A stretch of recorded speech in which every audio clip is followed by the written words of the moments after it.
Hello, welcome to the Sahwgunn channel, where today we are doing our predictions for the Japanese Grand Prix this weekend. I'm Ajax, and I'm joined by the host himself, the one, the only Sahwgunn. Hello, everyone. I'm excited as I'm back finally for You're back for the podcast. Yeah, Japan as well.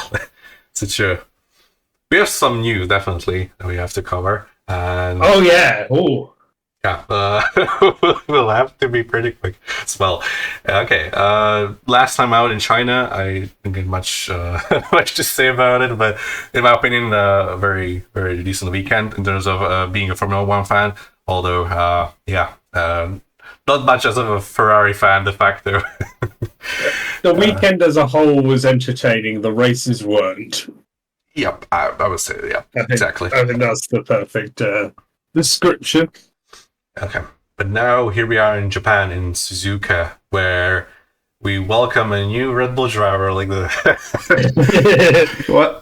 honestly, it was that's the biggest unexpected news ever since Hamilton to Ferrari, probably for me. I completely caught me off guard. I don't think they would get rid of him after 2 races. I think they would just give him at least half a season.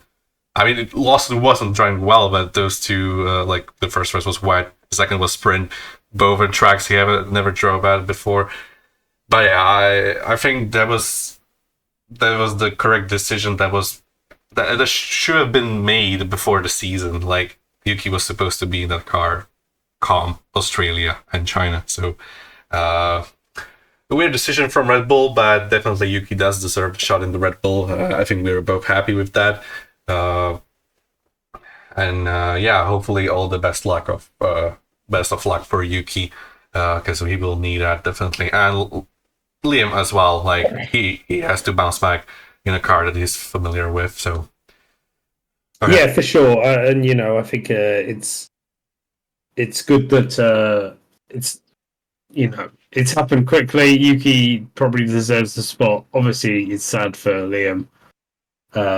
But I guess the Japanese Grand Prix made a bit of sense, and they they didn't have any hope that Liam could do it, which is sad. But hopefully he proves them wrong.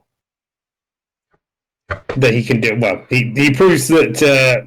I don't know what I mean. Hopefully Finn can do it, and it's a-okay from here on out. Mm-hmm. Yeah. Okay. I think that's the biggest news that we had since China. Obviously, there's the new liveries for this weekend from Red Bull and Haas, I think. I believe the Sauber one was just a joke. It was posted on April 1st, so I don't think that was real. But Red Bull one, I mean, that car looks gorgeous, absolutely amazing. And especially for Yuki's first race at Red Bull, it's just magnificent. I really like it, and the Haas is also pretty nice looking. But the Haas is okay even without the pink. Okay, what are your thoughts on deliveries? If you have any. I think I love the Haas one. I think they're both good. I do say I love the Haas one. I still. It doesn't really match the car perfectly, but also it's just a sick livery and a very good idea. Especially because they're in season right now. Cherry blossoms. And yeah, I think the Red Bull one is cool. I wish we had more of these, to be honest. I really want a team just to do this every week, right? Maybe not just special liveries as in the sense of a word. I really mean these. You see what Red Bull did. That's a special livery, not just a random white color on a McLaren or whatever. Just maybe I wish. Yeah, I agree. Maybe I wish each team was mandatory gave one weekend per. There's 24 races now, so it doesn't work perfectly. But I wish each team was gave you have to do on this weekend. And therefore, every week we're going to get a new livery, right? That would be sick to me. It's maybe an over-complication of such a minor thing, but when these two came out, I was genuinely very excited. So, I wish we had more of that. Same. And it'd be sick to have them a bit more less together, right? Because it like to this Grand Prix weekend, and then we'll probably get none. We'll probably get like 3 in Miami, and then like none in Spain, and this, that, and the other. Yeah. Is a bit disappointing. It is, especially when you consider Miami is like one of the worst circuits on the calendar. It's getting all the special events. It always gets those special ones, yeah. It's just it's pretty much just a marketing Grand Prix. It's the racing there is awful. The track itself is not. I mean, it's not like horrible, but it's just not that interesting. Like, yeah, I just I just don't really like having Miami in Formula One. On Formula One. Sorry, I should probably move on. All right, back to Japan. So we were just on round 3 of 24. Last time when we had a sprint race, this time it's a regular weekend, so no sprint race points. As I see you have equaled me at 5 points. Now we are tied, so I better I better keep up with you because you seem to be much better this start of the season than last one. So yeah, that's true. Yeah, I was very bad at last start of the season, wasn't I? So yes. Okay. We'll see. When it comes to the weekend, I think there's some rain forecast for Sunday, right? And that's pretty much it. Just, nothing for Friday, I'm pretty sure. Maybe something on Saturday. But yeah. If we do get it, it's going to be exciting. Japan's got a tricky circuit, especially in the wet. Yeah, maybe. And I was going to say when it rains, it pours in Japan as well. Yeah. Also, like when we have rain in Japan, it actually makes the circuit. I want to say it's better for racing because it's not obviously wet conditions don't promote that, but it's more interesting because the drivers are actually fighting each other, fighting the track as well as fighting each other, and you don't get that in the dry conditions unless they really cook their tires, which they might this year. Although you never know with the Pirellis, they sometimes they're supposed to go for a free stop and they just pull in one stop and everyone follows, and it's hella boring. So yeah, who knows? All right, Japan, biggest surprise, I guess. Was I starting last time, or I think I was the one, right? I guess we can alternate. Yeah, I think you started. I don't mind starting. All right, you go first for every single one then. Biggest surprise. Okay, biggest surprise this weekend. Oh, it's a tricky one. I haven't really thought about it. I think I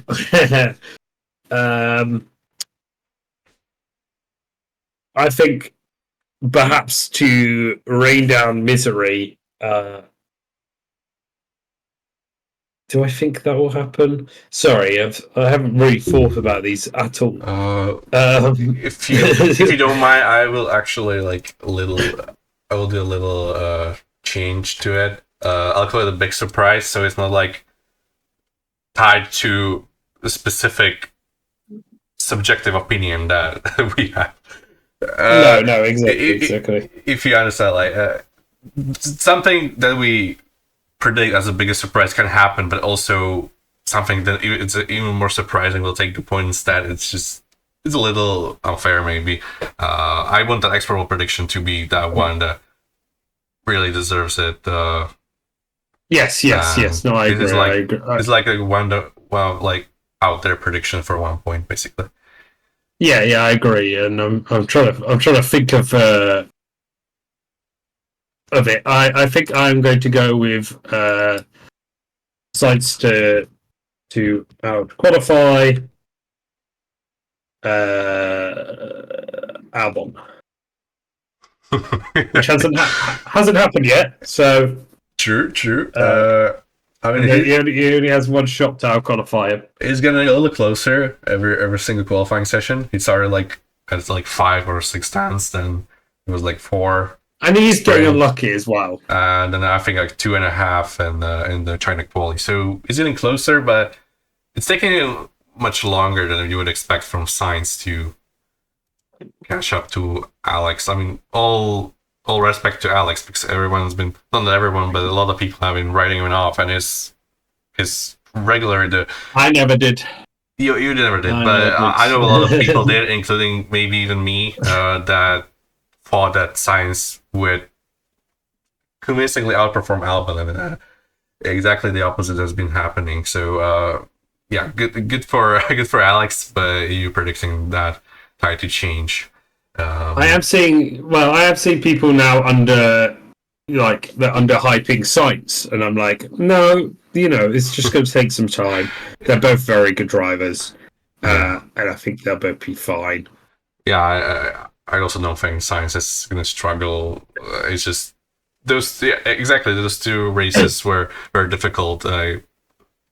Same arguments from Lawson, but Sainz is obviously experienced driver, but he showed the speed. He definitely has the speed, just didn't quite manage to put a lap together in qualifying, and in the races didn't really go down well because he already qualified low. So yeah,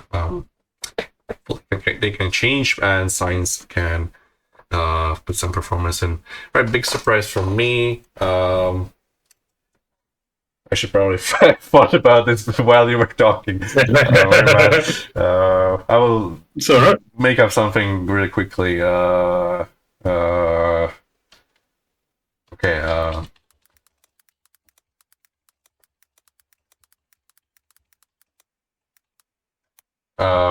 So format this differently. Okay, Ollie Behrman beats Ocon in both qualifying and the race. Okay. Just a little. He's never driven a Suzuka, Ollie. I think. Yeah. So this is even more bold, probably from my side. No. It's a very bold. Yeah, I respect that. Big respect. Yeah, fair enough. He's a quick driver, so I hope he does well. I mean, you know it. I know why. I've got the British bias. Yeah. British bias. Okay. Right. Yep. Overperformer for this weekend. Now, tricky one here. This is a tricky race. And I thought I've gone to and from this, but I'm gonna. And this is funny. I'm gonna put Liam Lawson down. Yeah, it hasn't changed colour yet. Yeah, I'm changing that right now. My bad. No problem. No, it's fine. You didn't expect me to say it, did you? I anticipated you picking one of those two there. And I'll say. I think because for Liam Lawson, it's a race he's done a lot. He's going to be back in a car that he probably is a bit more comfortable with. That Red Bull looks terrible to drive, whereas this one, his confidence is low. So honestly, he could also go on underperformer. I do think that maybe he'll be beat by Hajar. But yeah, I want him to do. I don't want him to do well. I want him to be still in F1. And as we've seen so many times with Albon, with Sainz, with this, that, and the other, just being next to Max Verstappen is the issue, not actually anything else. With Ricardo, there you go. That's another person. Yeah. Perez. Originally, maybe I wanted to go for Tsunoda, but now I think about it, I don't believe it as much as I want to. I don't quite think. See, I was also going to put Tsunoda, but I might talk about that later. Instead, I'm gonna pick. I think he'll be good. Yep. Instead, I'm gonna pick a driver that's had a horrendous start to the season. In fact, it's not even classified. Fernando Alonso has retired from both races to start the season. Stroll has been putting in the top 10 performances every single time. He's finished top 10 in both Grand Prix and the sprint. And pretty much Fernando coming in and convincingly beating Stroll. I think that's a good prediction. Yeah, fair enough. I hope he does so. Underperformer now. This is a tricky one. I'm trying to think through the grid and go, okay, who's going to underperform? You know what? I'm gonna go with a little bit of Oh, who do I think? I am going to go in and say it's a risky one, Piastri. I'm going to go Piastri. Oh. I don't know why. I'm just feelings. I'm going vibes based all this season. So I'm not sure I like your feelings vibes, to be honest. Hopefully that doesn't come true. In both no. Obviously, senses. I don't want it to come true. Yeah, It's like how you put the Ferraris to underperform, and then they do. yeah, but The Ferraris to overperform, and then they underperform, and it's one of those. Yeah, this is not quite the same strategy, because in the case he underperforms, I'm both sad and sad you got a point, so double sad. I see. Not quite good for me. Okay, I'll just move on. Underperformer. You know what? I don't think that will happen. Maybe. I'm gonna pick someone from midfield. Maybe I should put Alex, just because he's been driving amazingly in the first two races. Yes. And anything lower than like a P8 is probably another performance at this point. I don't know. It's just Alex has been driving just amazingly. Basically, it's a similar prediction to your big surprise. Like if Sainz beats Albon, maybe even convincingly, that he could warrant an underperformer. Maybe. I would say that I don't think he's. If he, I don't think he would be the underperformer if he was one place behind Sainz. Yeah, but this was more of me thinking Sainz. I mean, last year Sainz has outqualified Charles and got the podium behind the Red Bulls. Yeah, see, that's what I was thinking as well. And Alex, I think he crashed in turn one with Danny Rick, so quite polar opposites. So yeah, okay, perfect team. Right. Your side. I'm gonna go for the Red Bull. Do I put the full name? I'm a failure on this channel, everyone. Red Bull. Okay, I'll fix it for you. Don't worry. You do. RBR. Thank you, sir. Red Bull Racing. Thank you. Yeah, I think. Sorry, everyone. I think. I don't know. I just got this feeling that Red Bull are going to be really quick this Grand Prix, and that Yuki's going to get off to a good start. I don't want it to happen. No, I want Yuki to get off to a good start. I don't want Red Bull to be quick though. So Yeah.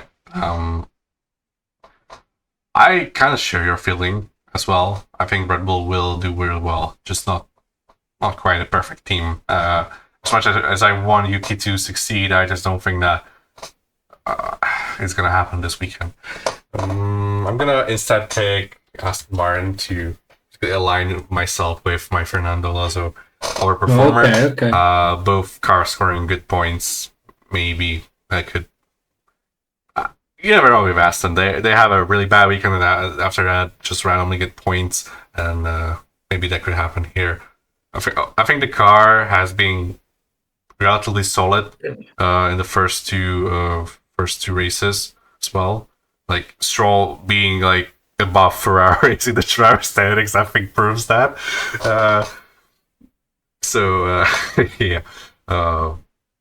Yeah, Aston doing well. Just randomly up there. Yeah. And that's why they are going on my tragic team. Ooh. What a surprise. Maybe because I hate I don't hate the Aston Martin. They're British team. No, I love Aston Martin as well. I drove the safety car last week. You did. It was amazing. Yes, yeah. Yes, very cool. Yeah, I don't know. Again, I just feel this sort of bubbling thing at Aston that I'm not between. I don't know. I don't. It's all vibe based. Let's be honest. Yeah, I think Aston as a pick for the underperforming team, or maybe even Fernando for the underperformer, has been like your most frequent pick, like ever since 2024, pretty much. Yeah, I reckon. I don't know. I expect them to fall off. I mean, fair. I'm not saying it's not likely, but it's almost like when you know something's gonna happen and just type in it. I see. Yeah. Maybe you should sometimes go for a different teams. Not that I'm forcing you, but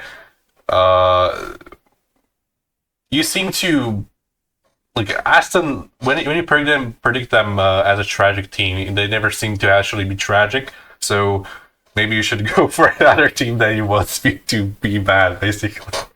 I don't know. I'm just overthinking it a little bit.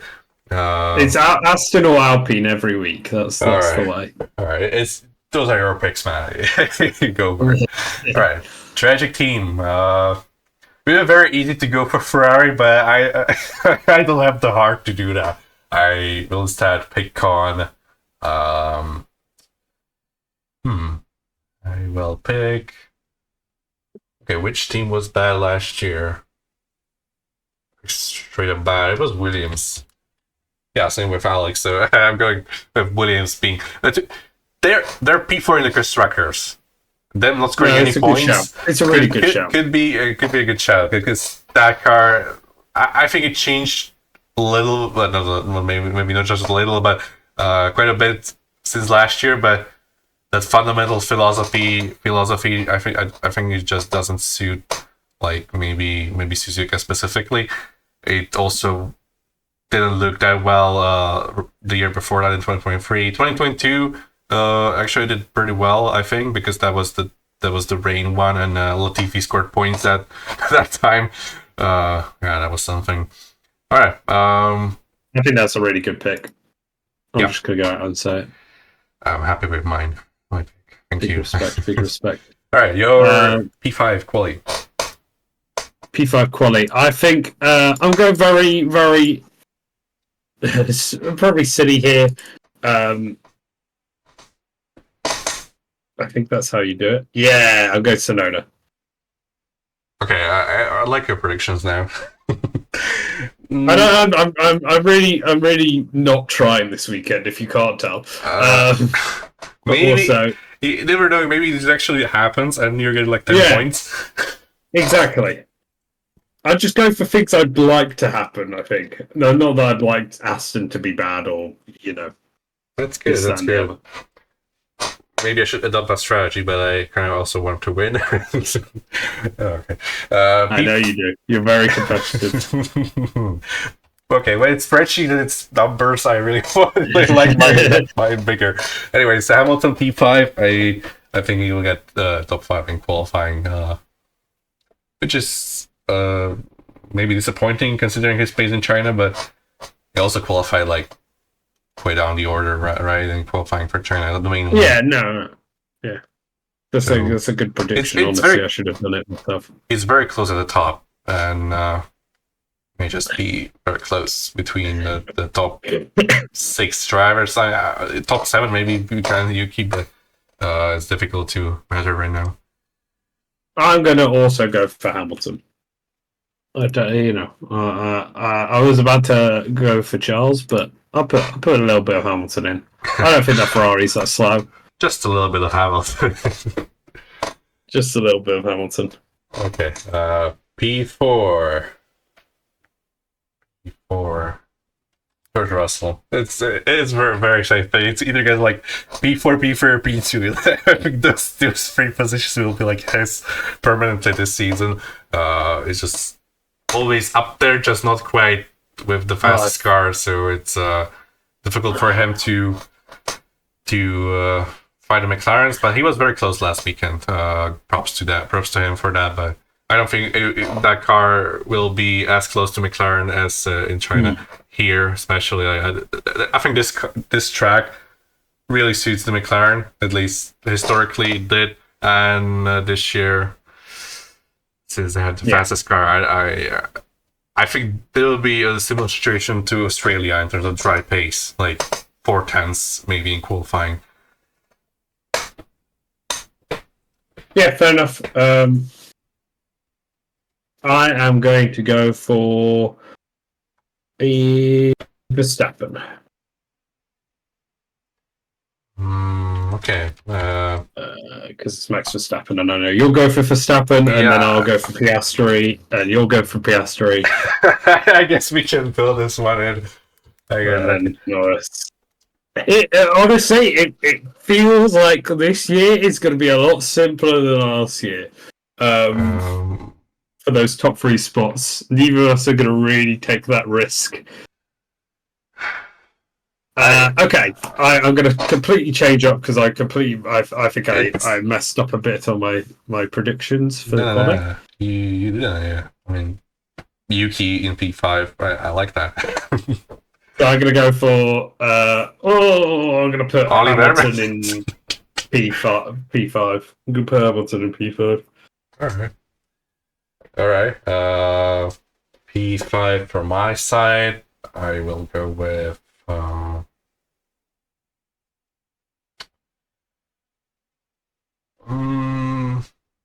wish I picked Ollie Burnham.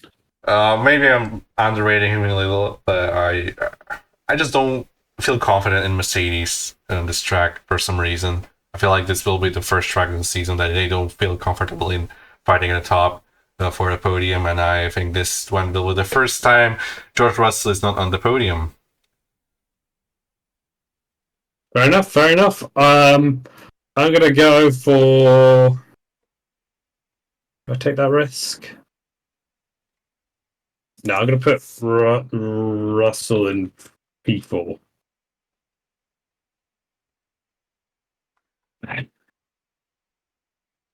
Okay. I also agree he won't be on the podium, but yeah. Yeah. It's. Yeah. This is tricky. Yep, it is. It is. P4, though. I'm gonna switch them up. Please for P4. Not quite a podium. Okay. Not quite his first podium. I mean, he already got a sprint win, so. I'll continue this funny little pattern. I'm going to put Piastri next. Oh, interesting. Which is even more interesting than that Piastri P4 as well. I thought you were going to put in. I thought you were going to put in P3, and then I was going to do this, and then we'd have a funny little pattern. Actually, no. Lando is P2. Oh, the risk taking. I love it. Okay, here I am. Actually, the biggest risk of all the predictions is not putting McLaren in P1. But I legit think that Max has a really good chance to win on Sunday, especially if it rains. Because when it rains in Suzuka, Max Verstappen is just. It's unreal how good he is in the wet conditions, and this is one of his best tracks as well. I just don't see anyone beating him, even if he starts P3, just gets a really good start and is already behind Lando or even Oscar for the lead. So yeah, similar thing to Australia, but there maybe Max's tires just fell off. Maybe here. It's a different situation, but difficult to tell. But yeah, maybe the McLarens make more major mistakes. Well, at least from Lando's side, because both of them went off track in Australia. Just one of the McLarens managed to not get stuck into the grass. So yeah, Max doesn't make those mistakes and may very well just be the first non-McLaren winner of this year. Well, Grand Prix winner. Yeah, fair enough. I think you've done well. All right, your actual prediction?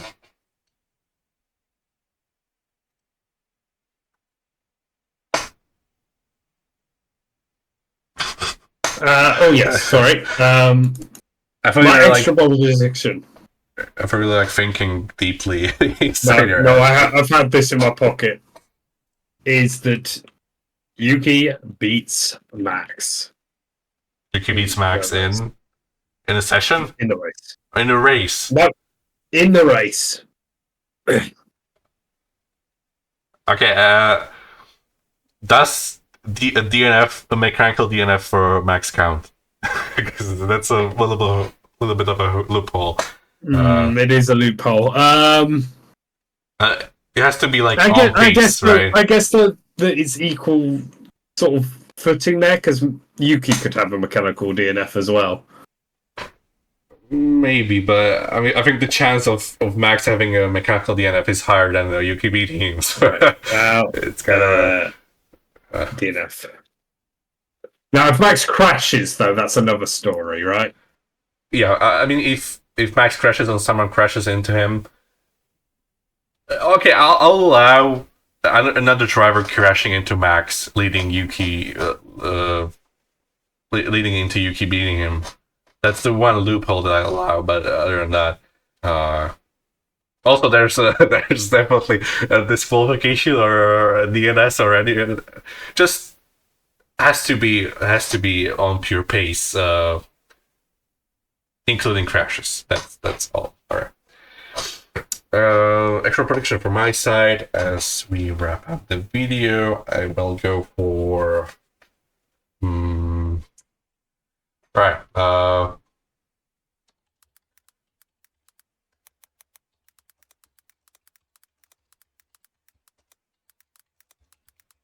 Williams stay above Ferrari in the Constructors' Championship after the Japanese Grand Prix. They're currently like separated by like 3 points, I think, between P4 and P5. All those points coming from Albon, but one from Sainz. Basically this predicts that Ferrari has had a bad weekend and Williams has a good weekend. A little opposite from mine, my regular predictions, but I'm spreading my cards like you used to. Yeah. I would say that's pretty bold, right? I like it. No, I like it. How many points are they ahead? I thought 3, but maybe I'm wrong. Actually, give me a little second. I'll check it for sure. Where is it? Standings, teams. Never mind. They're equal on points. They're actually equal on points, separated by none. They're 17 both, but Williams had a higher finishing position. Okay, then yeah, that's definitely extra bold. You know what? I'll take it. You know what? I'm changing mine because yours is so bold. In qualifying, To be fair, I thought yours was like less likely than mine actually. Whoa, qualifying is a whole different level of bold. Wow, because I'll take it. I'll take the 3 points. I mean, if you get those 3 points, fair play. Like that. That's a prediction of the season, pretty much. Okay, and I like it. All right, this was a lot of fun, and we're very excited for Japanese Grand Prix this weekend. It was the start of a triple header with Bahrain and Saudi Arabia up next, and yeah, we'll see you in the reaction next week, which will also be followed up by the predictions. But yeah, that's for the next week, pretty much. Okay, see you next time, and peace. Peace.